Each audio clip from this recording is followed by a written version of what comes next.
आखिरकार वही हुआ जिसका डर था। एक तरफ बिहार में वक्फ कानून के लागू होते ही एनडीए के साथ नीतीश कुमार का विरोध हो रहा है, तो दूसरी तरफ चुनाव से ठीक पहले ही पार्टी में एक बड़ी टूट हो चुकी है जिसने सारे धागे खोल कर रख दिए हैं। नमस्कार, आप देखना शुरू कर चुके हैं 4PM न्यूज नेटवर्क और मैं हूं आपके साथ प्रगति ठाकुर।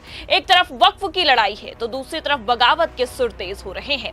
आपको बता दें कि राहुल गांधी के दौरे के ठीक बाद बिहार एनडीए में एक बार फिर से बड़ी फूट होती नजर आ रही है और सीट बंटवारे को लेकर पेच फंस चुका है। और नीतीश कुमार से लेकर जीतन राम मांझी तक ने बीजेपी के कथित चाणक्य को चेतावनी दे डाली है। और केवल चेतावनी नहीं बल्कि आपको बता दें कि बीजेपी पर एक बड़ा आरोप लगाया है। तो फिलहाल राहुल गांधी के दौरे ने बिहार में ऐसा क्या असर दिखाया और कैसे गठबंधन अब टूट की कगार पर आ चुका है, आपको बताएंगे। और क्यों अमित शाह को खुद सहयोगियों ने ही चेतावनी दी है और क्या बड़ा आरोप लगाया है, उस पर भी आएंगे। लेकिन उससे पहले आप ये खबर देखिए। जीतन राम मांझी की प्रेशर पॉलिटिक्स जारी, 35 से 40 सीटों की दोहराई मांग, बीजेपी जेडीयू पर लगाया बड़ा आरोप। तो बिहार में अब प्रेशर पॉलिटिक्स का गेम शुरू हो गया है। पहले तो आपको बता दें कि केवल नीतीश कुमार ने बीजेपी की टेंशन बढ़ाकर रखी हुई थी, लेकिन अब तो और भी सहयोगियों ने मोर्चा संभाल लिया है। ऐसे में आप देख सकते हैं जीतन राम मांझी ने बीजेपी के साथ ही साथ जेडीयू पर भी प्रेशर पॉलिटिक्स का गेम शुरू कर दिया है और साफ बगावती सुर अपनाते हुए नजर आ रहे हैं, क्योंकि जैसा कि आपने खबर में साफ देखा, लिखा हुआ है कि जीतन राम मांझी ने 10-20 नहीं बल्कि 35 से 40 सीटों की मांग करके बीजेपी को एक बड़ा झटका दे दिया है और साथ ही साथ बीजेपी पर बड़ा आरोप भी लगाया है। देखिए आगे लिखा भी है। बिहार में अक्टूबर-नवंबर में विधानसभा का चुनाव होना है, उससे पहले सियासी सरगर्मियां बढ़ने लगी हैं। इसी बीच एनडीए में शामिल हिंदुस्तानी आवाम मोर्चा ने चुनाव में 40 सीटों की मांग कर दी है। हम के प्रमुख और केंद्रीय मंत्री जीतन राम मांझी ने रविवार को कहा है कि हम 20 विधायक चाहते हैं और इसके लिए 35 से 40 सीटें जरूरी है।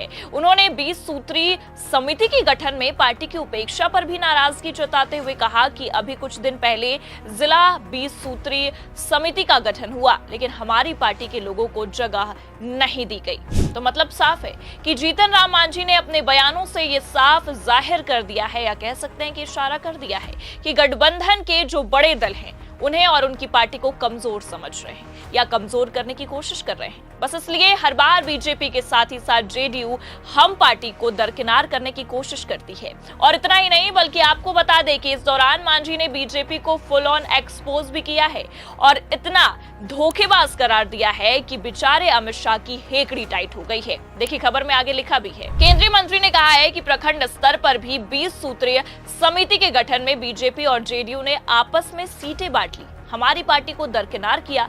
बीजेपी के राष्ट्रीय अध्यक्ष जेपी नड्डा, बिहार प्रदेश अध्यक्ष दिलीप जायसवाल, जेडीयू कार्यकारी अध्यक्ष संजय झा, जेडीयू के वरिष्ठ नेता अशोक चौधरी से हमने बात की और पूछा कि हम लोगों के दल को एनडीए का हिस्सा मान भी रहे हैं या नहीं। मतलब खेल समझिए आप, यहाँ खुद बिहार एनडीए जो सत्ता में बरकरार है उसके एक दल के नेता जो कि केंद्र में मंत्री हैं, उन्होंने खुद के हिस्सेदारी के लिए खुद बीजेपी और जेडीयू के बड़े नेताओं से पूछ रहे हैं और उनको ये पूछना पड़ रहा है। ये अपने आप में एक बड़ा सवाल खड़ा करता है। मतलब साफ नजर आ रहा है कि बीजेपी छोटे दलों पर भयंकर दबाव बनाकर रखती है। और इससे इतना ही नहीं, ये भी तय है कि अगर सीएम नीतीश कुमार एक बड़ी बैसाखी ना होते बीजेपी की, तो पार्टी के लिए आज जेडीयू का यही हाल समझा जाता और यही हाल होता नजर आता नीतीश कुमार का, जो आज जीतन राम मांझी और उनकी पार्टी का है। और पते की बात तो यह है कि बिहार में एक बार फिर से भारी बवाल देखने को मिल रहा है और अब एनडीए के नेता ही चुनाव से ठीक पहले बगावत पर उतर आए हैं। और इतना ही नहीं बल्कि आपको यह भी बता दें, खबर तो वैसे भी पहले ये निकलकर सामने आ गई थी कि बिहार एनडीए में सीट बंटवारे को लेकर आगे चलकर पेच फंस सकता है और फंस भी रहा है। बगावत होना तय माना जा रहा था। बस इसलिए अमित शाह ने बिहार का दौरा कर डैमेज कंट्रोल करने की पूरी कोशिश की, क्योंकि याद होगा आपको मार्च के आखिरी में अमित शाह के दौरे से पहले भी कई दौरे होने की खबरें सामने आई थी, लेकिन हर दौरे को टाल दिया गया था। पर आप देख सकते हैं कि अमित शाह ने अपनी तरफ से कोशिश तो की कि बिहार में सब कुछ ठीक हो जाए, लेकिन बात बनने के बजाय और बिगड़ती नजर आ रही है। भले से अगर हम देखें तो जेडीयू में उठ रहे सवालों पर फिलहाल के लिए बीजेपी के कथित चाणक्य ने विराम लगा दिया है, लेकिन अन्य दलों ने बगावत के सुर अपना लिए हैं। और जैसा कि आपने खबर में देखा, मांझी तो ये साफ कह रहे हैं कि उनकी पार्टी को एनडीए का हिस्सा समझा भी जा रहा है या नहीं, ये एक सवाल बन गया है उनके लिए। और इतना ही नहीं बल्कि मीडिया से बातचीत करते हुए मांझी ने तो अमित शाह को धोखेबाज भी करार दिया है। देखिए, बकायदा बयान भी निकलकर सामने आया है। लिखा है, बीजेपी जेडीयू ने हमें धोखा दिया, हमें तो 30 से 40 सीटें चाहिए थी। अमित शाह जी ने कहा था कि 2 लोकसभा और 1 राज्यसभा देंगे, लेकिन हमें 1 ही लोकसभा सीट मिली। एनडीए हम लोगों पर दबाव बना रही है। तो देखा आपने, एनडीए का ही एक दल ये कह रहा है कि एनडीए उन पर ही दबाव बना रही है। अब ऐसे में आप ही सोचिए, बिहार विधानसभा चुनाव से ठीक पहले एनडीए का कितना बुरा हाल हो चुका है। वक्फ कानून को लेकर वैसे भी सहयोगियों की हालत काफी ज्यादा खराब है। बिहार में नीतीश कुमार के खिलाफ मुस्लिमों ने मोर्चा संभाल लिया है। नीतीश कुमार का वोट बैंक छटक गया है। तो वहीं आप देख सकते हैं कि अब इस मामले ने और तूल पकड़ लिया है, जिससे ये साफ समझ में आ रहा है कि अमित शाह ने जिस भी मकसद से बिहार का दौरा किया है, तमाम मीटिंग पर मीटिंग की है, सहयोगियों के बगावत को रोकने की पुरजोर कोशिश भी की है, लेकिन ये सारी रणनीतियां धरी की धरी रह गई। क्योंकि एक सहयोगी दल का नेता जो केंद्र में मोदी के मंत्री हैं, वही अमित शाह को धोखेबाज करार रहे हैं और साफ कह रहे हैं कि भारतीय जनता पार्टी और जेडीयू ने हमारे साथ मिलकर धोखा किया। ये अपने आप में कोई छोटी बात नहीं है।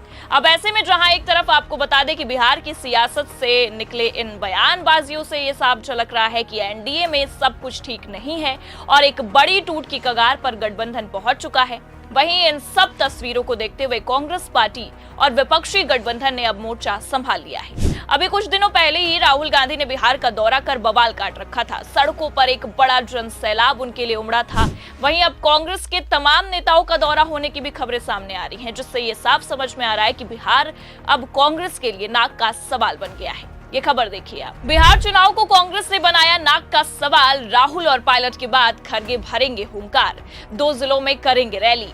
तो मतलब साफ है कि अब जहां एनडीए गठबंधन में खुद ही बगावती सुर देखने को मिल रहे हैं, उसी का फायदा अब कांग्रेस उठाती नजर आ रही है। और कांग्रेस ने यह साफ तय कर दिया है कि किसी भी हालत में बिहार में डंका बजाना है, तभी तो पार्टी नेताओं ने अब कमर कस ली है। और इतना ही नहीं बल्कि आपको बता दें कि राहुल गांधी के दौरे ने वैसे भी बिहार में कांग्रेस और विपक्षी दल के लिए जान फूंक दी है। 7 अप्रैल को राहुल गांधी के लिए बिहार में जो जन सैलाब उमड़ा था, उसने ये साफ दिखा दिया था कि पार्टी अब मजबूती से आगे बढ़ रही है। लेकिन वहीं राहुल के दौरे के ठीक बाद आप देख सकते हैं कि एनडीए से ये खबर निकलकर सामने आती है कि सीट बंटवारे को लेकर पेच फंस गया है। और जिस तरह के विवादित बयान निकलकर सामने आ रहे हैं, ऐसे में ये साफ नजर आ रहा है कि केंद्रीय नेतृत्व पार्टी के बीच सामंजस्य बनाने में नाकाम रहा और अब खेल पूरी तरह से बिगड़ता नजर आ रहा है। एक तरफ वक्फ कानून लागू होते ही बिहार से नीतीश कुमार और उनकी पार्टी जेडीयू का सूपड़ा साफ होता दिखाई दे रहा है। वहीं आप देख सकते हैं कि खुद एनडीए के ही नेता बीजेपी आलाकमान को धोखेबाज करार रहे हैं। ऐसे में आपको क्या लगता है, क्या चुनाव से पहले बिहार में खेला होना तय है?